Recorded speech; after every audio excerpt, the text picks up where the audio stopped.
নমস্কার বন্ধুরা, Anamika's lifestyle and কুকিংয়ে আপনাদের সাদর আমন্ত্রণ। আজকে বানাবো ভেটকি মাছের বাটার ফ্রাই। তার জন্য নিয়েছি আমি 14 পিস ভেটকি মাছ। এখন ফার্স্ট ম্যারিনেশনের জন্য নিলাম আমি গোলমরিচ, আর সাথে নেব লেবুর রস, আর একটা পাতি লেবুর রস, আর হচ্ছে নুন। এই লেবুর রসটা দেওয়াতেই মাছের আষ্টে গন্ধটা চলে যাবে এবং প্রপারলি কুকড হবে। এই ভেটকি মাছের ব্যাটার ফ্রাইটা খেতে খুব টেস্টি একটা খাবার। এটা বিকালের স্ন্যাক্স হিসেবেও দিতে পারেন, অথবা যে কোনো ঘরোয়া অনুষ্ঠানে এটা বাড়িতে বানানো যেতে পারে।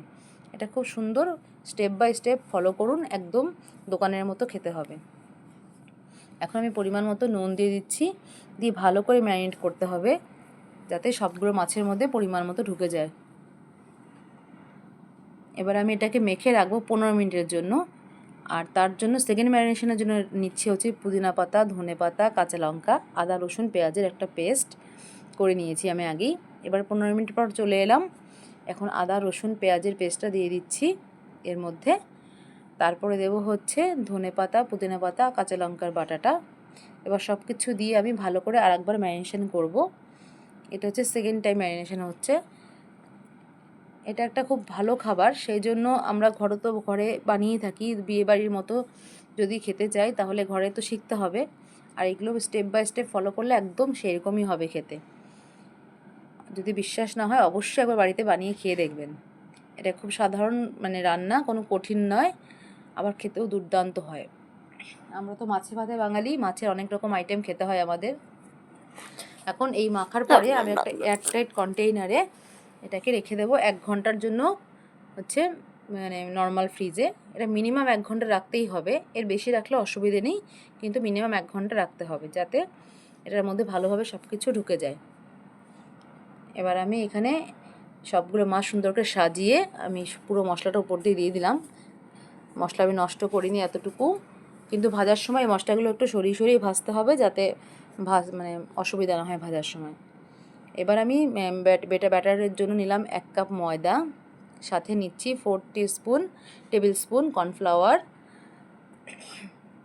তারপরে নেব আমি 1/2 চামচ হচ্ছে বেকিং পাউডার, আর 1/4 টিস্পুন হচ্ছে বেকিং সোডা, আর সাথে দিচ্ছি নুন। এটা আমি 14 পিস পরিমাণ দেখাচ্ছি, আপনারা বাড়িয়ে কমিয়ে নেবেন। আর সাথে দিচ্ছি গোলমরিচ গুঁড়ো। আর এখন যেটা দেব আমি মেল্টেড বাটার। এটা খুব দরকারি একটা জিনিস, এখানে লাগবেই এটা দিতে। এটার বদলে তেল দেওয়া যেতে পারে, কিন্তু টেস্টটা অতটা সুন্দর আসবে না। আর দিলাম আইস কিউব। এটা খুব দরকারি একটা জিনিস, কারণ যত ঠান্ডা জল দিয়ে এটাকে মাখা যাবে তত ক্রিস্পি হবে। আর এর সাথে দেবো একটা ডিম। এটা ডিম যারা পছন্দ করেন না তারা অ্যাভয়েড করতে পারেন, কিন্তু ডিম দিলে বেশি ভালো হয়। দিয়ে ভালো করে মেখে তারপর লাস্টে আমি জল দেবো, যাতে জলের পরিমাণটা ঠিক থাকে, কারণ বেশি পাতলা করা যাবে না। এটা আমি ফ্রিজের জল দিয়ে মেখেছি, একদম চিল ওয়াটার দিয়ে। এবার ফ্রাই করছি, দেখুন কত সুন্দর ফুলে উঠছে। ঠিক এইভাবে স্টেপ বাই স্টেপ করলে একদম খেতে বিয়েবাড়ির মতোই হবে টেস্ট। আপনারা যদি আমার চ্যানেলটা নতুন হয়ে থাকেন, চ্যানেলটা দেখছেন, তবে অবশ্যই আমার চ্যানেলটা সাবস্ক্রাইব করবেন, পাশে থাকা বেল আইকনটি প্রেস করবেন, যাতে আমি যখন কিছু আপডেট দেবো আপনাদের কাছে নোটিফিকেশান চলে যাবে। এই যে আমার ভাজাও হয়ে গেছে, দেখুন কি সুন্দর হয়েছে, একদম বিয়েবাড়ির মতো। কেমন লাগলো আমার রেসিপিটা অবশ্যই কমেন্টে জানাবেন।